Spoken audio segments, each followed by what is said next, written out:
네, 이태원 참사가 발생한 지 보름이 지났습니다. 500명 넘는 특별수사본부가 꾸려졌지만 수사는 지지부진하고 민주당은 장외 여론전에 돌입했습니다. 이런 가운데 동남아시아 순방 중인 윤석열 대통령은 내일 한미일 연쇄 정상회담을 갖습니다. 앞으로 국정 운영에 동력을 확보하는 돌파구를 마련할 수 있을지 지금부터 이종근 시사평론가 그리고 유용화 한국외대 초빙 교수 두 분과 전국 주요 현안 진단해 보겠습니다. 어서 오십시오. 예, 안녕하십니까? 예, 안녕하십니까. 대통령 취임 벌써 6개월이 됐습니다. 취임 일성으로 구두 밑창 닳도록 신나게 일하자 이렇게 얘기를 했었고 파격 행보도 좀 있었습니다만은 그만큼 악재도 또 많았습니다. 취임 6개월 즈음한 그 여론조사, 국정 지지율 여론조사를 공주파 3사가 모두 했는데요. 대체적으로 보면은 30% 전후의 긍정평가가 나오거든요. 또 어떻게 평가하십니까? 일단 30% 전후로 한다면 역대 이 정권의 역대 정부의 6개월 지지율을 좀 이렇게 비교를 했을 때 낮은 수치인 건 맞습니다. 네. 일단 이명박 대통령이 24%였던 것으로 기억을 하고요. 다분히 광우병 파동으로 인해서 6개월 내내 국정 운영에 차질을 빚었고 또 노무현 대통령이 30%대 초반이었습니다. 당시에 지지율이 그러면 지금 30% 내외라면 거의 노무현 대통령의 6개월과 거의 비슷한 어떤 수치일 수도 있고 또 일단 이명박 대통령을 제외하고는 거의 2위 밑에서부터 2위 정도예요. 저희 다음 그래픽도 좀 주실까요? 지금 말씀을 하셔서요.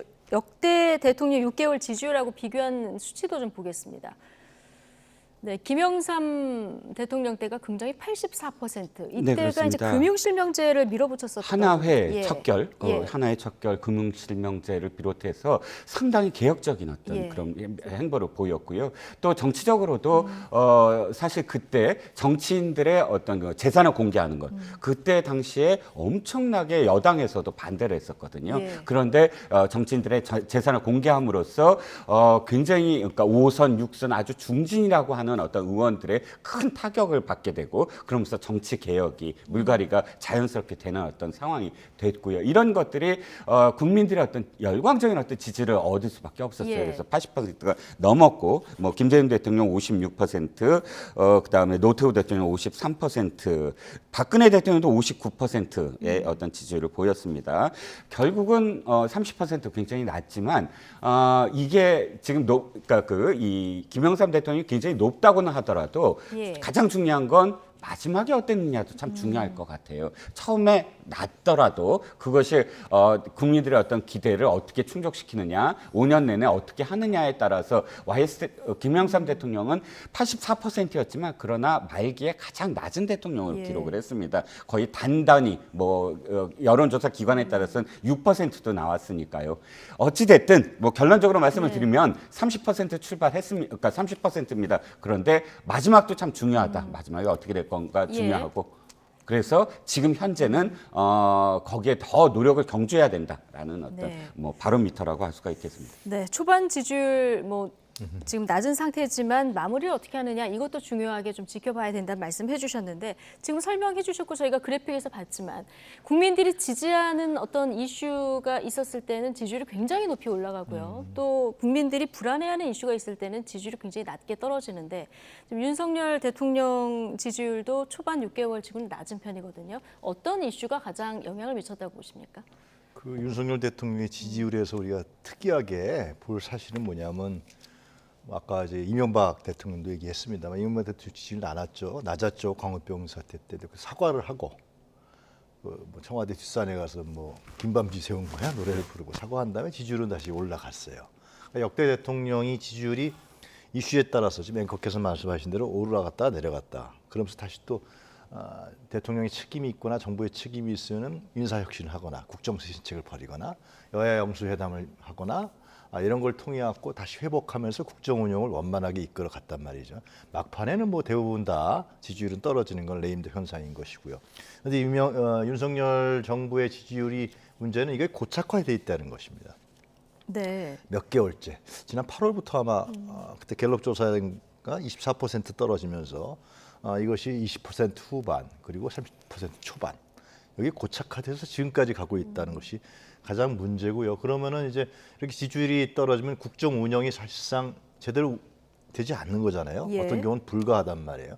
윤석열 정부에서 추진하는 부분들이 이루어지지 않는단 말이죠. 국민적 동의가 없기 때문에. 네. 그러려면은 이 문제를 나타난 현상에 대해서 사과도 하고 문제가 되는 장관도 바꾸고 인사혁신도 하고 전면적인 쇄신도 하고 그리고 정책 방향도 예를 들면 국민이 동의하지 않는 부분 바꾸고 이렇게 하면서 지지율도 올리고 그러면서 국민들도 불안정해서 안정으로 바뀌고 나라가 발전하는 것인데 가장 문제는 지금 윤석열 대통령과 정부는 지지율이 이렇게 계속해서 고착화돼 있는데도 불구하고 아무런 조치를 취하고 있지 예. 않다. 이게 제가 보기엔 가장 큰 문제예요.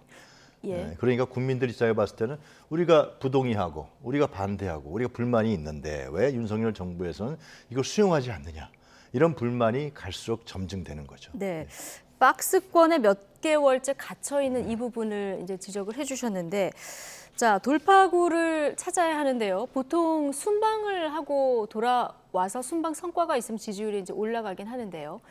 자 지난번 순방 때는 사실 미국이 중간 선거 직전이라서 정신도 없었고.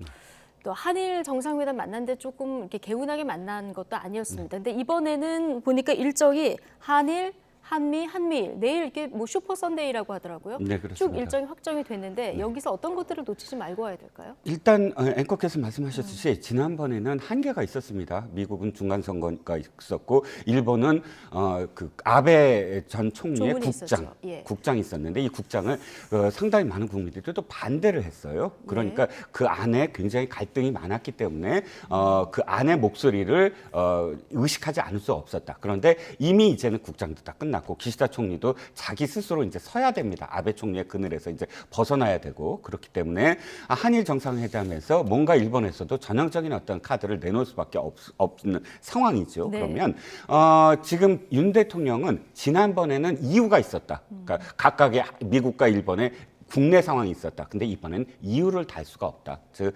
뭔가 이 성과를 가시적인 성과를 내야 된다. 네. 미국 같은 경우도 인플레 감축법과 관련해서 예. 중간 선거가 이미 끝났기 때문에 그러니까 바이든 대통령 다른 이유를 댈 수가 없습니다. 그러면 실제로 시행령을 바꿀지 네. 아니면 법을 개정할지를 약속을 어느 정도 해줘야 된다라는 우리 겁니다. 기업들이 피해를 보지 않도록 뭔가 구체적인 약속을 이건 받아와야 된다. 받아야 된다. 예. 가시적인 그건 진짜 가시적인 성과라고 네. 할 수가 있겠고요. 일본도 이제는 만남에서 그치지 않아야 된다. 지난번엔 일단 너무나 오랫동안 2년 동안 그 한일 관계가 악화됐기 때문에 만남의 의미를 둘 수도 있었습니다. 예. 그렇지만 지금은 일단 한일 관계에 있어서 두 가지를 풀어야 된다. 징용 문제, 징용 배상 문제 하나고요. 두 번째는 일본이 먼저 사실 시비를 걸었던 이 무역과 관련된 수출과 관련된 이 공급망과 관련된 부분, 그러니까 뭐 소재, 부품 관련해서 일본이 먼저 싸움을 걸어왔던 부분과 관련해서 일본도 철회할 부분이 있죠. 그러니까 양쪽 이 두 가지 다 사실은 협상의 여지가 있는 것이고, 예. 그래서 이 두 부분이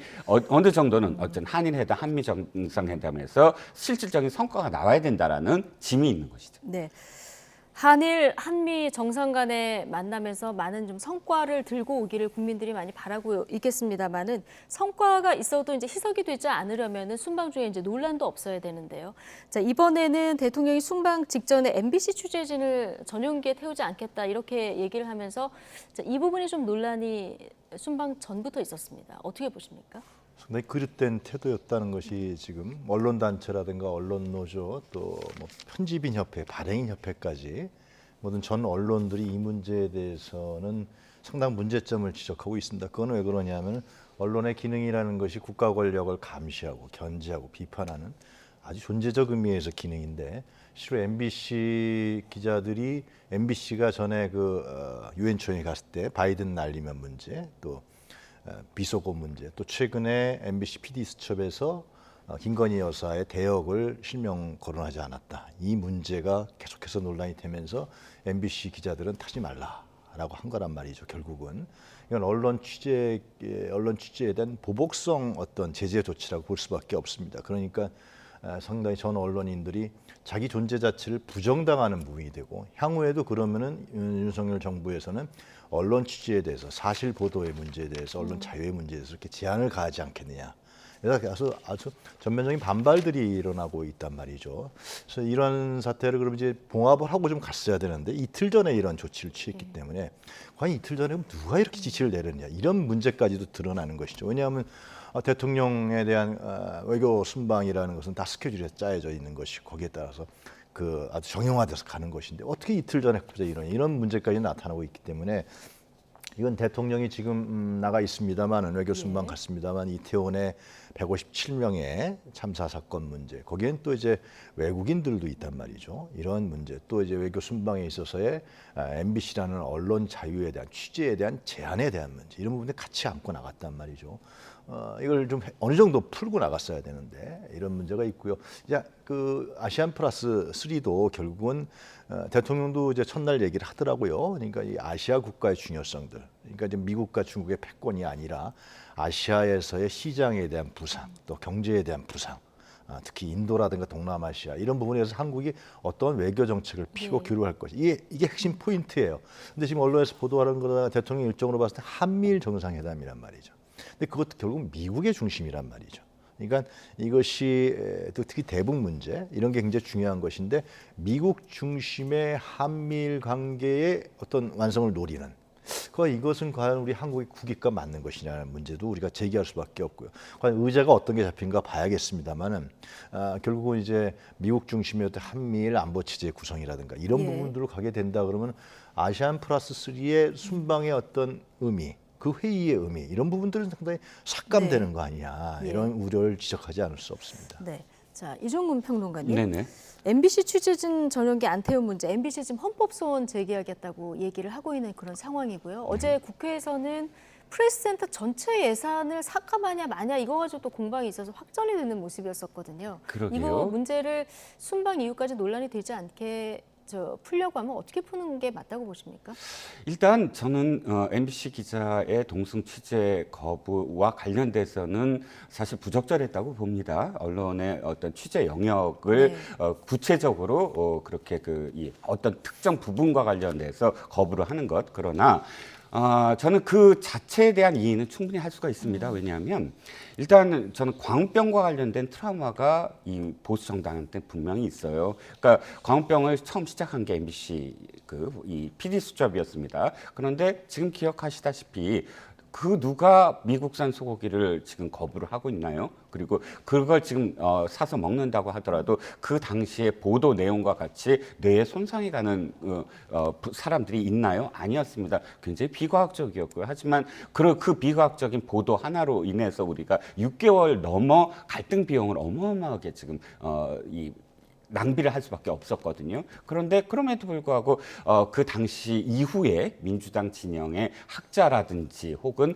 그런 이 일부 의원들은 지금에도 공공의원이 이렇게 얘기합니다. 사과를 할 일이 아니다. 우리는 충분히 이명박 대통령의 그런 집권 초기를 흔들 수가 있었다. 이렇게 표현하고 이건 명문화된 어떤 표현이거든요. 그렇다면 지금의 일련의 어떤 경선 과정부터 시작을 해서 대통령의 어떤 부인과 관련된 허무맹랑한 그런 가짜 뉴스들도 지상파가 그렇게 쉽게 이 어떤 그런 유튜버와에 준하는 그런 매체의 녹음을 다 가져다가 지금 보도를 하지 않았습니까? 그 보도가 어떤 의미가 있었죠? 네. 저는 그 보도 이후에도 민주당 진영에서도 그 보도는 잘못됐다라고 비판적인 어떤 태도를 취했던 저는 이제 것으로. 보도가 적절하냐 편파적이냐 이거와 별개로 이제 전용기에 태우냐 마냐 이 문제는 여당 내에서도 두 가지 목소리가 나오더라고요. 네, 그렇습니다. 그래서 결론적으로 말씀을 드리면 부적절했지만 그럼에도 불구하고 지금 이 MBC가 이야기하는 대로 헌법소원의 문제이냐. 예를 들어서 전용기가 국민의 세금으로 이루어진다면 대통령실로 다 국민의 세금으로 이루어집니다. 그렇다면 언론사 기자들은 대통령실에 어디도 다 출입을 할 수 있어야 돼요. 하지만 그건 운영 주체가 대통령실이거든요.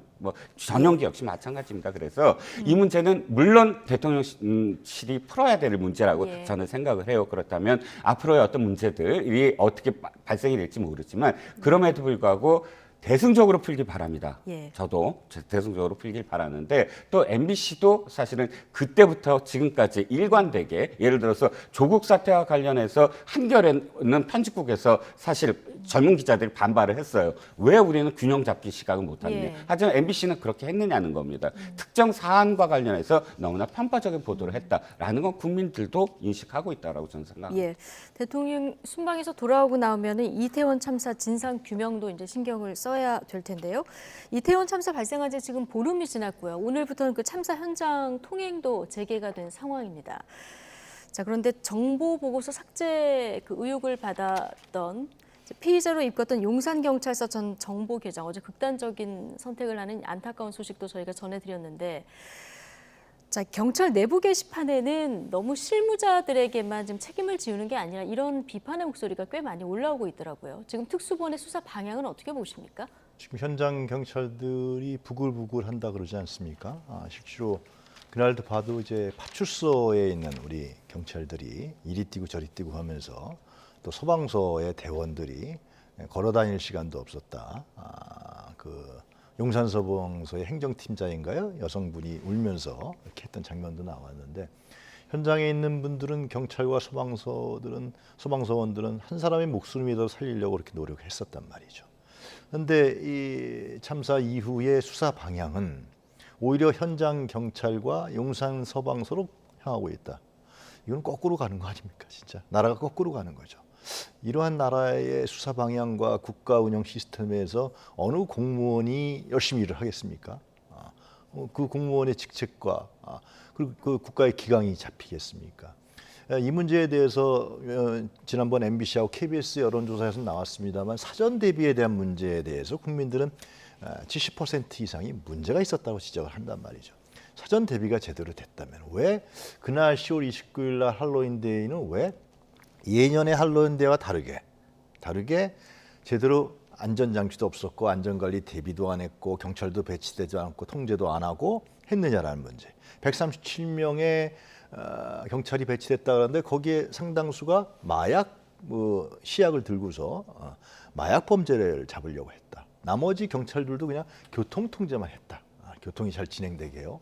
이런 문제에 대한 답은 결국은 국가가 어떠한 정책을 펼쳤느냐, 안전관리 정책에 대해서 그 당시에 어떻게 했냐라는 문제, 이 문제에 대한 총체적인 문제인 것이고 이것은 행안부 장관도 재난안전관리 총책임이 있는 사람 아닙니까?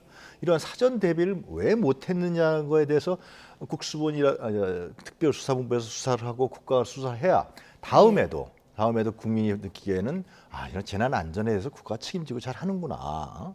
이렇게 생각하고 안전한 생활을 국가를 통해서 의존할 수 있는 것인데 이거는 그게 아니라 사전 대비를 못했던 국가의 총체적 부실 시스템에 대해서 전혀 수사를 안 하고 현장 경찰, 용산 소방서 이쪽에 책임 미루고 꼬리 자르기에 급급하다는 인상을 지울 수밖에 없으니까 과연 이 수사를 누가 납득하겠습니까? 수사를 받는 당사자들도 지금 납득을 못하고 있단 말이죠. 저는 심각하다 수사 방향이. 이건 빨리 돌려야 된다라는 생각이 듭니다. 지금 뭐 대대적으로 압수수색하고는 있습니다만은 윗선 소환 조사까지는 아직 안 가고 있는 상황이고요. 격까지만 좀 수사를 한다 이런 지적도 일부에서 나오는데 특히 당일에 현장 지휘했던 용산 소방서장 있지 않습니까? 이분도 피해자로 같이 뭐 용산구청장 이런 분들 같이 입건이 된 상황이라서요. 네네. 이 부분에 대해서 소방도 좀 부글부글한 이런 상황인 것 같아요. 네, 그렇습니다. 일단 소방 과 관련돼서는 여러 가지 비판적인 어떤 목소리가 많이 나오고 있죠. 일단 좀 전에 그 문제만 조금 더 짚고 넘어가죠. 지금 극단적인 선택을 한 죽음에 대해서 저는 안타깝게 생각을 합니다. 그걸 전제로 해서 교수님께서 말씀하셨듯이 사전 대비가 70%가 지금 잘못됐다. 이 점과 관련돼서 사실 추궁을 받던 문제였거든요. 이를테면 지금 현장에서 정말 목소리를 높여가면서 비키세요라고 하는 어떤 동영상 기억하시잖아요. 그 경찰이 아니고 또 소방대원들 CPR 했던 소방대원이 아니고 이 돌아가신 분은 사실 안타깝게도 사전 대비에 대한 문제였어요. 즉, 이 정보 보고를 미리 했다는 겁니다. 그러니까 3일 전에 이미 용산에서 지금 한 10만 명 정도가 모일 겁니다. 라는 보고서가 있었는데 그 보고서를 지금 삭제하는 지시를 내렸다는 거예요. 용산 이 계장께서 이 직원들을 시켜서. 그런데 직원 A 씨가 난 그거는 삭제를 못하겠습니다 하니까 다른 직원을 시켜서 삭제를 했다. 즉 국민들의 70%가 사전 대비를 왜 못했느냐에 대한 추궁이 갔던 문제였거든요. 이분이 지금 행한 행위는. 그래서 이분이 문제가 아니라 그러면 이분의 윗선 정보 과장은 어떻게 된 것이며, 또 용산서 정보 과장의 바로 윗선은 이 서울청 정보국장입니다. 그러면 이 선들이 지금 문제가 있는 것을, 그러니까 이게 회피할 문제가 아니다. 이분이 극단적인 선택을 물론 이제 했다고 다 회피할 문제가 아니다는 거죠. 여러분 사전 대비부터 현장 대응까지 다 두루두루 봐야 되겠습니다만은 사실 정보 삭제가 그날 참사의 가장 중요한 본질은 아니지 않습니까? 근데 이 수사를 너무 집중을 하다 보니까 이런 안타까운 죽음이 생겨났다. 이게 이제 경찰 내부의 어떤 분위기인 것 같습니다. 네, 그렇죠. 예. 앵커께서 말씀하셨듯이 이게 본질이냐, 이게 정말 핵심이냐, 아니죠. 더 많은 핵심이 있어야 되고 윗선까지 다 책임을 져야 됩니다. 저도 윗선부터 사실은 제대로 사회 편방부터 시작을 해서 그들의 책임 추궁이 먼저 이루어져야 된다는 것은 저는 공감을 하는데, 물론 이 문제가 상당히 전 중요한 문제 중에 하나다라는 건 왜냐하면 보고가 들어갔는데 그 보고가 왜 그럼 대비를 못했느냐에 대한 추궁을 하는 단초이기 때문에 그렇죠. 오늘 저녁에 뉴스가 나왔는데 정보과장이 지시를 했다. 그러한 단독 뉴스도 났더라고요. 계장이 임의로 한 것이 아니라. 근데 중요한 것은 뭐냐면 용산경찰서에서 10만 명이 모일 것이라는 예상 보고서가 중요한 게 아니라 그건 다 예상됐던 거예요. 예년에 비해서 항상 해왔어요. 해왔고, 그리고 용산구청과 서울시에서도 항상 준비를 해왔고, 그 문제에서 할로윈데이에 대해서 조심스럽게 인파가 워낙 많이 몰리니까 안전관리 대책은 이거는 국가가 해야 할, 서울시 지방자치와 중앙정부가 해야 될 의무적인 사항이에요. 이거는. 근데 그걸 방기한 겁니다. 그것을 용산경찰서에서 정보 보고서를 폐기했다. 그 폐기했는지 안 했는지, 폐기하도록 돼 있는지 규정이, 이 문제는 다른 문제라서, 그러므로 인해서 그 사람들에게 책임을 미루는 거 아니에요, 지금. 수사 방향이. 그러면서 윗선들, 이 재난에 대해서 책임져야 될 장관과 주무장관과 기타 고위직들은 다 빠져나간다. 이런 문제가 핵심인 거죠, 이것이. 자, 어쨌든 특수본 수사가 진행되고 있으니까 좀 이제 지켜봐야 되는 상황이고요. 여야는 이태원 참사를 두고 이제 한 목소리로 정부 책임론을 내고는 있는데요. 한 발 더 들어가서 보면 온도차가 좀 납니다. 여권은 이임재 전 용산경찰서장 등 문재인 정부에서 임명했던 인물들을 겨냥하고 있는 분위기고요. 야권은 이상민 행안부 장관 그리고 윤희근 경찰청장의 책임을 추궁하고 있습니다. 여야 목소리 사례로 듣고 오시죠. 문재인 정권 퇴임 3개월에 단행된 알박기 경찰 인사에서 요직으로 영전된 인물들이다, 이런 의혹이 지금 제기되고 있고. 체포해야 됩니다. 체포. 이임재 미스테리 푸는 게 진상규명의 첫 번째다. 이상민 장관은 이태원 참사를 예방하지 못한 것에 대한 책임감을 느끼는커녕 그동안 보면 사태를 축소하기 바빴고, 법적으로 나중에 책임을 져야 되는 당사자가 될 수도 있는데 본인이 스스로 먼저 물러나야 된다고 생각하지 않습니까?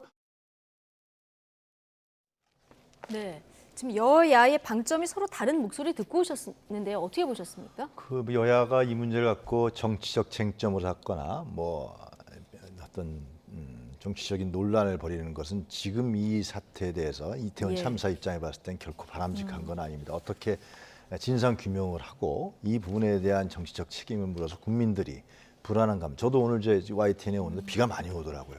저는 그런 생각이 안 드는데 비가 많이 드니까 이거 괜찮아? 그런 불안감이 갑자기 드는 거예요. 저만의 느낌이 아닐 겁니다. 이게 놀러 나갔다가 참사를 당한 측면이기 때문에 모든 국민들이 지금 국가의 재난 안전 시스템이 빵꾸가 난 거 아니냐. 누가 우리를 보호할 것이냐. 그럼 내가 각자 도생해서 살아가야 되느냐. 이 도시에서 말이죠.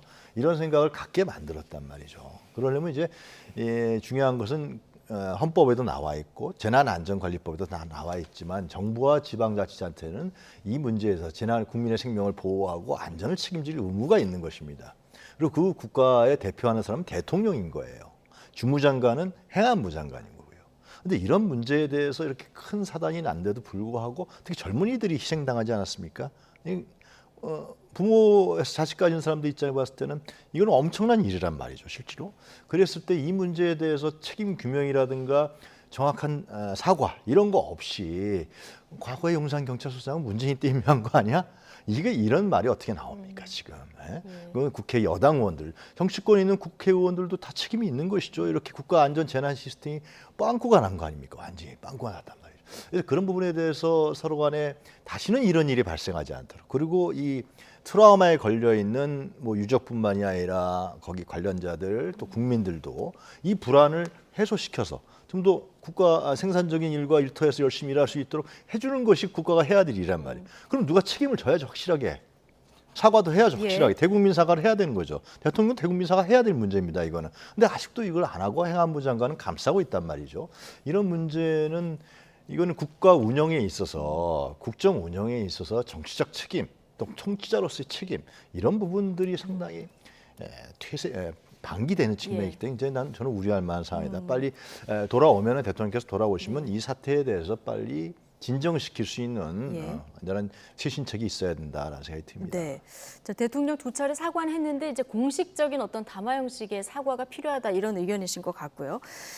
자, 지금 야당은 특히 이상민 행안부 장관의 거취를 가지고 이제 문제를 계속 제기하고 있는 상황인데 이상민 장관 입장을 다시 밝혔습니다. 누군들 폼나게 사표 내고 이 상황에서 벗어나고 싶지 않겠냐. 그러나 그게 도리가 아니다. 자, 이렇게 얘기를 한 걸로 봐서는 지금 사태가 어느 정도 수습할 때까지는 물러나는 건 맞지 않다. 이렇게 생각하는 것 같습니다. 두 가지일 것 같아요. 최근에 나온 보도는 또 정반대의 해석이 가능한 보도도 있었습니다. 정무적 책임도 지울 것이다라는 보도 때문에 이상민 장관도 사실 거기에 그러니까 그 자유로울 수 없다라는 시각이 있었는데 곧바로 또 이상민 장관의 이 발언 때문에 또 뒤집히는 해석이 있었거든요. 저는 근데 두 가지 다 동시에 존재한다고 봐요. 대통령실의 지금 생각은. 첫 번째는 대통령이 직접 그 어떤 조치를 취했느냐, 그 지시를 했느냐 시간대별로 보면 아주 구체적인 지시를 내리거든요. 지금 빨리 교통을 확보해라. 그리고 이 구급대원들이 들어갈 수 있도록 해라. 이런 어떤 지시들이 그러니까 몇십 분 단위로 나오게 된 배경을 지금 취재를 해봤더니 실제로 대통령이 30분 후에 그 상황실에 가서 CCTV를 봤더니 이 구급대원이 들어갈 수 없는 상황이 돼버렸다는 거예요. 그러니까 소방대원들이라든지 또는 경찰 백차라든지 빨리 도로를 확보를 해라. 그러니까 나올 수 있게 해라. 첫 번째 지시가 그거예요. 두 번째는 구급대원들이 들어갈 수 있도록 해라. 이런 지시들이 나오게 된 배경은 아까도 말씀드린 상황실에서 직접 보면서 지시를 내렸거든요. 그러면서 대통령이 굉장히 답답해하는 게 현장에 나간 그 지휘자들이 그러니까 적절하게 대처를 못했다라는 인식을 갖고 있는 것 같아요. 그 몇십 분, 1시간 간격으로 계속 상황을 보고 있는데도 상황이 계속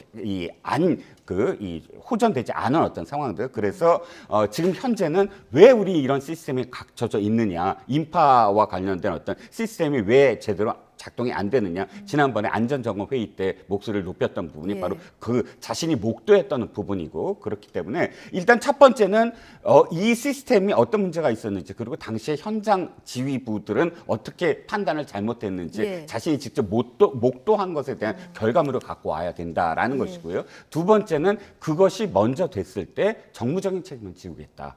라는 그 두 가지가 순차적으로 이루어져서 사실 야당에서는 동시에 해라라는 얘기지만 대통령실에서는 순차적이다라는, 그러니까 그렇다고 해서 이상민 장관이 지금 먼저 함께 된다라는 어떤 얘기를 지금은 할 수 없는 상황이라고 지금 판단하고 있는 것 같아요. 국민들은 참사 책임 어느 기관에 가장 크게 있다고 보는지 여론조사 보시겠습니다.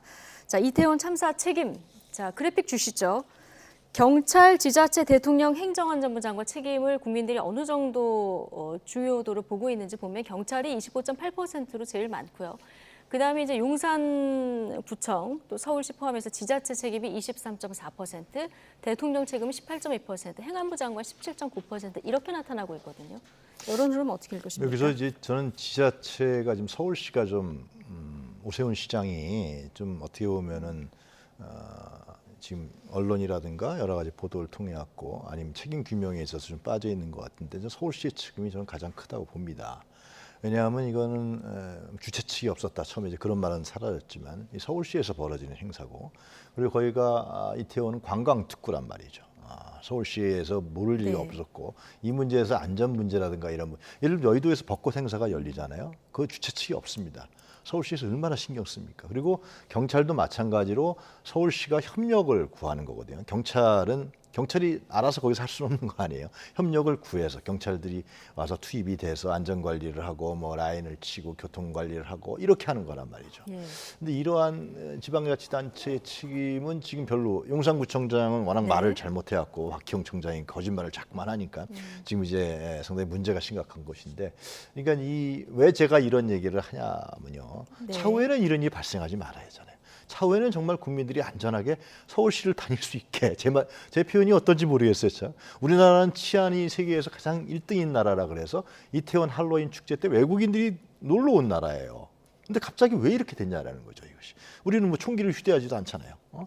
경찰력도 아주 좋고요. 지방자치단체도 지방정부도 이런 안전 문제가 잘 이뤘던 나라입니다. 실제로 이러한 안전사고가, 이런 대형 안전사고가 있었느냐 라는 부분에서 우리가 기억하기가 어렵잖아요. 네. 이런 문제를 봤을 때는 지금의 책임 규명이 나왔지만 네. 다시는 이런 일이 발생하지 못하기 위해서는 책임질 사람 책임지고 물러날 사람 물러나고요. 예? 감옥 갈 사람 감옥 가고, 이러한 명확한 규명이 이루어져야 되는데 이런 부분들이 자꾸만 예. 현장 경찰이나 이렇게 꼬리 잘리고 나타나니까 이게 예. 답답한 거죠. 자, 예. 다시는 이런 일이 일어나지 않도록 진상 규명하고 책임자에게 처벌하고 이런 걸 하기 위해서 지금 대응 방법이 여야가 조금 다른데, 자, 지금 여당은 수사를 먼저 지켜보자 이런 입장이고요. 야당은 국정조사 특검하자, 그리고 어제부터 이제 장외전에 돌입한 이런 상황이거든요. 그런데 자칫 국정조사가 이제 수사권도 없고 하다 보니까 정쟁만 좀 가중시키는 거 아니냐, 일각의 이런 지적도 나와요. 그러다 보니까 오늘 민주당에서는 여야 합의 처리를 위해서 원내 협상도 좀 병행하겠다 이런 입장도 내놨던데요. 일단 수사만 지켜보자라는 것은 최근의 수사로 봤을 때 국민적 신뢰에서는 상당히 잃었다고 보고요. 예. 야당은 뭐 지금 행정권을 갖고 있는, 물론 다수의 의석을 갖고 있지만 행정 권력을 갖고 있지 않고 있기 때문에 목소리를 높이는 수밖에 없는데, 그래서 카드를 든 게 이제 다수당으로서의 국정조사를 하자라는 것인데, 지금 말씀하신 대로 국정조사하게 되면 정쟁만, 과거의 국정조사는 정치적 쟁점으로서 별로 실익이 없었다 이런 평가가 있는 건 사실인데, 이번 사안은 좀 다르다고 봐요. 예. 이거는 국정조사를 열어서 각 부처를 다, 물론 다 부처의 자료라든가 네. 증인들을 내세워서 이것이 어떤 문제가 있었는가를 하고, 그것이 미흡화되면 특검으로 가야 되는 것이죠. 예. 그렇게 해서 이 문제를, 정치라는 것이 꼭 어떤 정쟁만 있는 건 아니란 말이에요. 정치라는 모든 게 다 정치 아닙니까? 정치 역할이 있는 것인데, 이때 민주당이 정치 역할을 제대로 하지 못하면은 국민들은 누구한테 호소하겠습니까? 예, 하소연하겠습니까? 알겠습니다. 민주당의 책임이 이제 크다. 이번 문제의 진상 규명에도 저는 그렇게 생각해요. 예. 자, 이종근 평론가님 짧게요. 네. 지금 민주당이 국정조사 밀어붙이면 사실상 국민의힘 막을 방법도 없는 이런 상황이지 않습니까? 국민의힘 속내가 좀 더 복잡할 것 같은데 그렇죠. 들어가서 오히려 좀 대안을 더 얘기하는 게 좋지 않겠냐, 이런 의견도 내부에서 나오는 것 같습니다. 일단 이게 몇 가지가 겹쳐서 그래요. 예. 뭐냐면 예산국회가 겹쳤어요. 예산국회가 사실 협상에 여러 가지 어떤 틀거리가 마련되고 있거든요. 그런데 여기 국정조사까지 한다면 또다시 또 다른 어떤 협상을 해야 돼요. 이게 네. 이 한 20일 이내로 이 예산국회는 마무리 져야 됩니다. 그러면 속내는 복잡하죠. 그런데 정치공학적으로 말씀을 드리면 도리어 더 원샷 협상이 가능한 어떤 부분도 있어요. 즉 카드들이 양쪽이 더 많아버리면 많을수록 사실은 국정조사 받을 테니까 이걸 이렇게 네. 해라라는 그런 물밑 협상은 충분히 좀 가능하다고 봅니다. 알겠습니다. 자, 짧게 이 주제 질문 하나씩만 드려야 될 것 같은데요. 지금 대장동 의혹 관련한 검찰 수사가 속도를 내고 있는 이런 상황인데요. 이미 기소된 그 김용 민주연구원 공소장, 그리고 정진상 당대표 정무조정실장의 압수수색 영장을 보면은 이재명 대표 이름이 150차례 넘게 지금 등장하는 이런 상황이거든요. 자, 이재명 대표가 얘기를 안 하고 있다가 이제 적극 목소리를 내기 시작했는데, 이게 창작 소설 완성도가 매우 낮다 이렇게 비판을 하는 상황이에요. 검찰이 작성한 공소장이나 압수수색 영장 보면은 지금 이재명, 정진상, 김용 이 세 사람을 정치 공동체다 이렇게 표현하고 있거든요. 어떻게 정치 보십니까? 공동체지 돈을 받은 거로는 안 나오는 거죠. 그러니까 그 공소장에도 뭐 보도에 따르면 약속은 했는데 건네지진 않았다. 뭐 이러한 수사가 있는지 전 잘 예. 모르겠습니다. 대선 자금 부분. 그러니까 이거 지난 6월에 이 수사팀이 바뀌었잖아요. 네. 박영수 사단으로 다 검찰팀이 바뀌면서 이것이 대장동 수사가 50억 클럽이라든가 기본적인 밝혀내지 못했던 수사가 예. 아니라 대선 자금 수사로 바뀌면서 야당에 대한 이재명을 겨냥한 수사로 바뀌었다. 이렇게 해석하는 것은 좀 무리가 아니라고 보여집니다. 이재명 당대표가 얘기했습니다마는 유동규와 김만배 녹취록, 정영학 회계사가 노래방에서 예. 10월인가 했다는 그 녹취록에 보면은 네. 거기가 그 1호가 천화동의 1호가 유동규 것이다. 라는 차명이다라는 부분들이 또 나왔단 말이죠. 이 보도가 나온 거죠. 그래서 이런 측면을 봤을 때는 검찰의 수사가 예. 검찰이 네. 저 알겠습니다. 예, 그만하겠습니다. 저희가 1분밖에 남지 않았기 때문에 이종근 평론가 얘기 좀 짧게 듣겠습니다. 지금 관건은 그러면 이재명 대표와의 연결고리인데 네네. 지금까지는 여러 사람이 이제 진술은 있는데요. 뭔가 진술을 증명할 만한 어떤 증거라고 할까요? 이런 스모킹 건은 아직 크게 밝혀진 건 없는데 이게 검찰이 진술 외에 가지고 있는 스모킹 건이 재판 때 사용할 그런 증거들이 또 있다고 보십니까? 지금 예. 민주당 진영의 어떤 그 논리가 이율배반적이에요. 미리 무엇인가 증거가 나오면 피의사실 공표다. 그러고 혐의를 걸어요. 그런데 그 피의사실 공표를 하지 않으려고 사실 재판 과정에서 낼 수도 있거든요. 그러면 증거가 없다라고 공박을 해요. 양쪽 다 사실 말이 안 되잖아요. 그러면 제 앵커 말씀에 제가 답을 드리는 건 피의사실 공표를 하지 않기 위해서는 재판 과정에서 증거를 낼 수밖에 없습니다. 구체적으로. 또 사실 지금 나온 어떤 공소장이라든지 압수수색 영장을 보면 상당히 구체적으로 특정하고 있어요. 장소라든지 돈을 만든 방법이라든지 거기에 따라서 증언할 수 있는 어떤 증언자들도 많으니까 저는 일단 재판 과정을 좀 지켜봐야 된다고 생각합니다. 예, 재판 과정을 좀 지켜봐야 된다. 김만배 씨의 입이 중요해질 때 이런 얘기도 나와서요. 정말 재판 과정을 좀 끝까지 지켜봐야 될 것 같습니다. 이종근 시사평론가, 유영화 한국외대 초빙 교수 두 분과 함께했습니다. 고맙습니다. 네, 감사합니다.